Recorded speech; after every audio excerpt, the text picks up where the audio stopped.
आगाह कयो मूंखे सिंधड़ी मां ॻोठ पीर बख़्श जरवार में बिजली जे शॉर्ट सर्किट सबबि बाहि लॻी वई आहे। बाहि में 4 ॿार सड़ी ज़ख़्मी थिया आहिनि। ॾुखोईंदड़ ख़बर आहे बाहि लॻण करे 25 खां मथे घर बि सड़ी विया आहिनि। घरनि में पियल अलॻि तलॻि सड़ी रख थी वियो।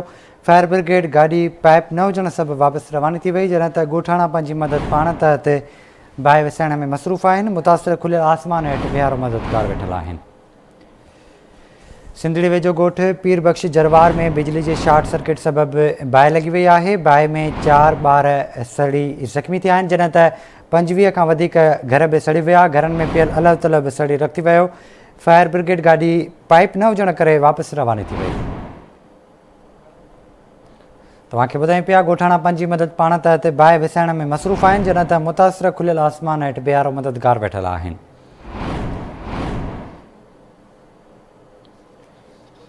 राब्तो कयो आहे सिंधड़ी में शाहजहान शर सां। शाहजहान, आगाह कजो।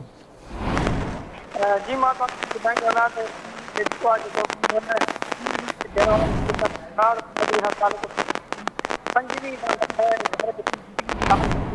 बाहि लॻण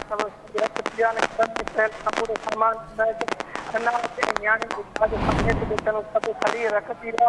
ऐं जॾहिं त मां तव्हांखे ॿुधायां 4 ॿार ज़ख़्मी थियण जा इतिला आहिनि। हिकु औरत ज़ख़्मी थियण सड़ी थियण जा इतिला आहिनि। जॾहिं मां तव्हांखे इहो बि ॿुधाईंदो हलां त सिंधड़ी जी जेका फायर ब्रिगेड गाॾी आहे जेका उहा केतिरे वक़्तु ख़राबु हुजण जे करे जेको बाहि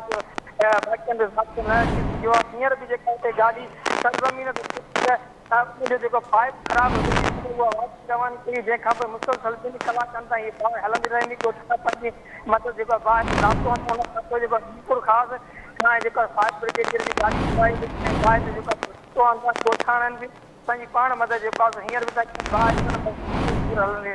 ऐं तव्हांखे इहो ॿुधाईंदो हलां त टाउन कमेटी जेका फायर ब्रिगेड आहे उहा न हुजण जे बराबरि आहे।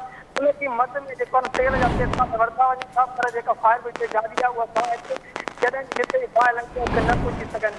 जी ठीकु आहे शाहजहान, वॾी महिरबानी अव्हां जी तफ़सील खां आगाह करण लाइ।